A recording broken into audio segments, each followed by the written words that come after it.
네, 안녕하세요, 여러분들. 저는 상명대학교 화학에너지공학과의 강사학 교수라고 합니다. 만나서 반갑습니다. 오늘 다룰 주제는 바로 3D 펜입니다. 3D 펜. 한 번쯤은 보셨을 겁니다. 특히 그 아이를 키우는 학부모님들이라면 이걸 안 보셨을 리가 없어요. 왜냐면 이게 참 아이들이 많이 좋아합니다. 많이 좋아하고 실제로 내가 원하는 모형을 만들 수가 있거든요. 그래서 요즘 뭐 그 초등학교에서도 뭐 방과후를 하든지 방과후 수업, 뭐 정규 수업 시간에도 널리 활용이 되고 있다고 합니다. 근데 3D 펜 관련해서 제보를 받았는데 과연 이거는 좀 뭔가 이렇게 할 때마다 뭔가 뭐 좀 쾌쾌한 냄새가 나는데 도대체 이 냄새는 왜 나는 거고 안전한 건지 이거에 대한 제보를 주셔서 그거에 대한 어떤 주제를 다뤄보겠습니다. 일단 그 3D 펜에 대해서 약간 좀 또 의구심을 많이 갖는 분들이 그 이유를 살펴보면 바로 이것 때문이 아닌가 싶어요. 바로 3D 프린터. 3D 프린터부터 먼저 말씀드릴게요. 실제 3D 프린터라는 건 여러분 잘 아시는 것처럼 내가 어떤 모형을 설계를 하면 그거를 실제로 입체 3D를 형태로 이게 출력이 돼서 나오는 거죠. 그래서 여기저기 산업 현장에서 많이 쓰이는 그런 어떤 첨단 기술이라고 볼 수가 있습니다. 근데 요즘 많이 대중화되다 보니까 뭐 학교, 뭐 중고등학교, 초등학교에서 이걸 가지고 교육하기도 하고, 뭐 다양한 분야에서 지금 활용이 되고 있죠. 근데 실제 어떤 사건이 터지냐면 2020년입니다. 이 3D 프린트를 이용해서 수업해 하던 어떤 그 교사 A씨 분께서 육종암으로 사망하는 사건이 벌어져요. 그래서 그거에 대한 원인으로 3D 프린터가 지목을 받았었죠. 그러다 보니까 혹시 3D 펜도 위험한 게 아니냐라는 어떤 의구심이 드는 것도 사실이죠. 그래서 그거에 대해서 한번 살펴보도록 하겠습니다. 먼저 3D 펜의 원리를 말씀드리면 일단은 3D 프린터랑 거의 똑같아요. 똑같다고 그냥 보시면 됩니다. 똑같고요. 핵심은 뭐냐면 3D 펜에서 핵심은 필라멘트라는 걸 사용해요. 필라멘트. 당연히 뭔가 그게 노즐 사이로 뭔가 이렇게 빠져나오겠죠. 이게 뭔가 빠져나오겠죠. 아무튼 그 필라멘트를 사용하게 되는데 필라멘트를 일단 녹여요. 그러니까 뭔가 이게 뭐가 필라멘트가 딱 들어가면서 여기서 열을 가하겠죠. 열이 가해지면서 녹으니까 우리가 원하는 형태로 어디다 뭐 바를 수가 있겠죠. 바르고 그건 발라진 거는 쉽게 이제 굳어버리는 겁니다. 굳게 되고 나중에 이게 또 쉽게 뜯어져요. 그래서 입체 형태로 뭔가를 만들기 쉬운 거죠. 근데 필라멘트가 이제 소위 말해서 이제 위험 물질로 지금 지목을 받고 있는데 필라멘트를 쓰이는 소재는 크게 두 가지입니다. 두 가지. 일단 약자 뭐 원래 이름은 길어요. 뭐 아크릴라이트, 부타디엔, 스타이렌이라고 하는데 그래서 이렇게 안 불러요. 실제로 안 부르고 약자로 부릅니다. 약자로 ABS라고 보통 부르고 폴리락티엑시드라는 물질인데 역시 그것도 약자로 PLA로 많이 부릅니다. 그러니까 저도 그냥 ABS 또는 PLA라고 말하도록 하겠습니다. 그럼 먼저 ABS부터 먼저 살펴볼게요. ABS 먼저 특징부터 먼저 살펴볼게요. 살펴보면 사실은 되게 이런 산업 현장 입장에서 보면 굉장히 매력적인 소재예요. 굉장히 매력적이에요. 일단 가공하기 편하고요. 플라스틱인데 가공하기 너무 쉽고 굉장히 단단해요. 내충격성이 굉장히 좋고요. 열에도 굉장히 강합니다. 굉장히 매력적이죠. 형태를 바꾸기도 좋은데 단단하고 열에도 강하니까. 그러니까 당연히 어디에 쓰이겠어요? 뭐 자동차 부품, 뭐 전자기기, 헬멧 같은 원래 금속이 자리하고 있어야 될 부품들의 금속의 단점이 무겁잖아요. 그래서 그거를 대체하기 위한 목적으로 ABS라는 소재가 이런 자동차 부품 등에 아주 널리 쓰이고 있다라고 보시면 돼요. 아무튼 매력적인 소재예요. 근데 문제는 뭐냐면 바로 이겁니다. 스타이렌.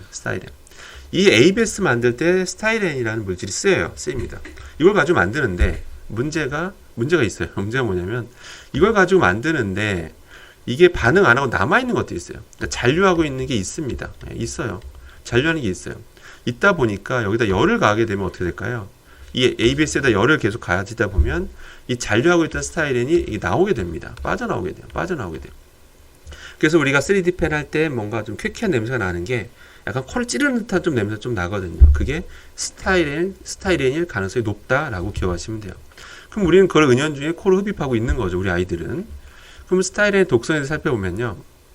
뭐 신장에도 안 좋고 뭐 간에도 안 좋고 뭐 정자에도 영향을 미치고 뭐 생리 주기에도 영향을 주고 한마디로 몸에 안 좋은 건데 그냥 쉽게 이렇게 얘기하시면 돼요. 발암성에 대한 충분한 근거가 있다고 알려져 있어요. 그래서 뭐 발암 추적 물질이라고 보통 불립니다. 그러니까 한마디로 암을 일으킬 수 있는 물질이기 때문에 당연히 흡입하면 안 되겠죠. 흡입할 가능성을 최소화하는 게 굉장히 중요하다라고 보시면 됩니다. 자, 그래서 이런 ABS 소재는 이런 스타이렌 때문에 위험성에 대해서 이렇게 많은 지적을 받다 보니까 당연히 여러분들이 업체라면 여러분들 이걸 만드는 회사라면 어떤 생각이 들겠어요? 그럼 ABS 대신에 이제 PLA를 써야지라는 생각이 들 거예요. 그래서 이제 PLA를 딱 쓴다고 하면서 이제 그 문구, 그 제품 겉에 홍보 문구에 표시 문구에 뭐라고 적혀있죠? 뭐 친환경, 친환경, 그리고 무독성, 뭐 이런 표현을 씁니다. 무독성 이런 표현 쓴 이런 3D 펜 제품들이 있어요. 그 이유가 근거가 바로 이겁니다. PLA를 쓰고 있으니까 우리 제품은 친환경이고 무독성이고 안전하다. 이제 그런 논리를 피는 거죠. 예, 뭐 거기까지 자 아무튼 그러네. 뭐 그런 논리 펴요. 그럼 PLA는 과연 괜찮은가 한번 살펴볼게요. 근데 왜 그런 아무튼 안전하다라고 이렇게 주장하는 근거는 뭐냐면 바로 이거예요. PLA가 뭐냐면요, 여러분들 아직 친숙하진 않으실 텐데 이게 생분해성 친환경 플라스틱이에요. 생분해성 친환경 플라스틱. 이게 무슨 말이냐? 이 플라스틱을 뭐 봉지로 뭐 해서 우리 봉지로 썼다고 가정해 볼게요. 이걸 땅에다 묻잖아요. 플라스틱이 원래 최대 단점이 안 썩어요. 뭐 몇십 년, 몇백 년 걸리잖아, 썩는데. 그러니까 여러 가지 우리가 환경에 영향을 미치는 거란 말이에요. 근데 얘는요, 그 미생물에 의해서 분해가 굉장히 잘 됩니다. 굉장히 잘 돼요. 그러니까 쉽게 분해되니까 자연에 미치는 영향이 굉장히 적죠. 그래서 친환경 플라스틱으로 굉장히 각광받고 있어요. 예, 그래서 다양한 이런 봉투 등에 많이 쓰고 있단 말이에요. 또 이 원료 자체, 락틱 액시드로 만드는데 이 원료 자체도 크게 문제될 게 없거든요. 그러니까 원료도 괜찮고 또 이 만든 PLA도 뭐 잘 썩으니까 환경에 뭐 괜찮으니까 그러니까 안전하다라는 이제 논리가 나오는 거죠. 그럼 정말 괜찮은가? 예, 그럼부터 말씀드리면 그렇게 단순하지가 않습니다. 땅에 묻었을 때 안전하다는 거예요. 근데 이 3D 펜의 원리가 뭐예요? 또 3D 프린터나 다 뭐예요? 열을 가하죠. 열을 가합니다. 열을 계속 가요. PLA가 여러분들 잘 분해된 이유가 뭐냐면 이게 조직이 약해요. 이해되십니까? 조직이 약합니다. 조직이 약하니까 이게 분해가 잘 되는 거예요. 분해가 잘 되는 겁니다, 여러분들. 조직이 견고하면 견고할수록 내구성이 뛰어날수록 분해가 잘 안 돼요. 그러니까 열을 우리가 3D 펜에 가해지는 열 정도면 분해가 일어납니다. 분해가 일어나요. 제 추정이 아니라 실제 분해가 됩니다. 예, 실제 분해가 되고 그럼 뭐가 발생하냐면 그게 분해가 되면서 입자들이 발생해요. 나노 입자라고 여러분 아시죠? 나노라고 아주 작은 단위예요. 아주 작은 눈에도 보이지 않는 미세한 입자들이 막 발생하는 거예요. 이해되시겠죠? 그 입자들을 우리는 만약에 우리가 코를 가까이 대고 있었다면 그런 입자들을 우리 아이들이 코로 들이마시게 되는 거죠. 그럼 나노 입자 독성에 대해서는 아주 20년 전부터 굉장히 많이 이슈가 되고 있었는데요. 보통 이렇게 많이 표현을 해요. 우리가 호흡기계로 만약에 들어오게 되면 그 인체로 이제 침투가 되는 거고 그 다음부터는 혈류를 통해서 다른 장기들로 이동할 수 있다. 근데 그것이 이제 아직도 우리가 나노 기술이라는 게 아직 보편화된 게 뭐 한 1, 20년밖에 안 됐기 때문에 장기간에 대한 연구는 아직 부족해요.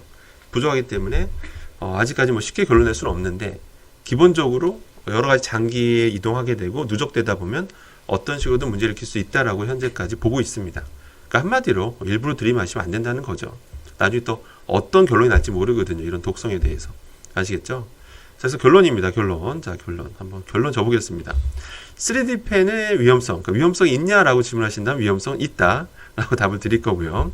드려야 되고, 만약에 ABS랑 PLA 중에서 필라멘트 중에서 어느 게 더 안전합니까? 라는 이제 질문을 주신다면 어느 게 더 안전하냐라고 질문 주신다면 일단 ABS 같은 경우는 상대적으로 조직이 견고하다 보니까 나노 입자 발생량은 상대적으로 적어요. 입자 발생량은 적습니다. 그 측면에서는 더 낫죠. 그런데 스타이렌이라고 하는 발암 물질이 발생한다는 단점이 있고 PLA는 이런 스타이렌 같은 건 안 나오지만 상대적으로 조직이 약하다 보니까 나노 입자가 발생을 잘한다는 거죠. 그래서 결론은 둘을 비교하기 좀 애매합니다. 그러니까 비교할 수가 없어요. 비교할 수가 없고 둘 다 위험하다라고 결론을 짓도록 하겠습니다. 둘 다 위험성이 있어요. 자, 그러면 이 영상을 보신 분들이 되게 단순하게 이제 그러면 3D 펜을 쓰면 안 되는구나.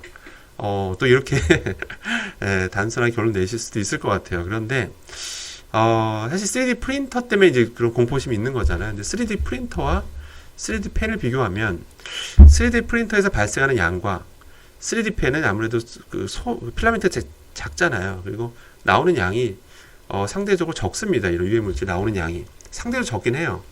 다만 이제 위험성을 우리가 자꾸 그래도 무시할 수 없는 게 코에 가까이 대고 우리가 이게 이렇게 작업하잖아요. 그러니까 상대 호흡기가 가까이 노출돼 있으니까 위험성을 간과할 수는 없어요. 그러면 이걸 하지 말아야 되느냐? 다 폐기 처분해야 되느냐? 이런 회사들은 다 망해야 되느냐? 그건 아니라는 거죠. 결론은 뭐냐면 상대적 발생량이 적으니까 환기만 충분히 된다면 환기만 충분히 되는 환경에서만 작동한다면 뭐 그렇게까지 걱정할 정도는 아니다라고 결론 낼 수 있습니다. 이해되시겠죠?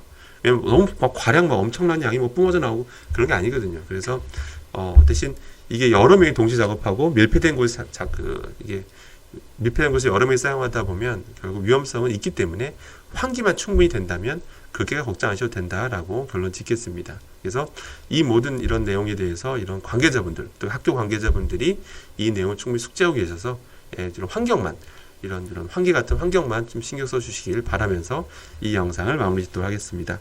이상입니다.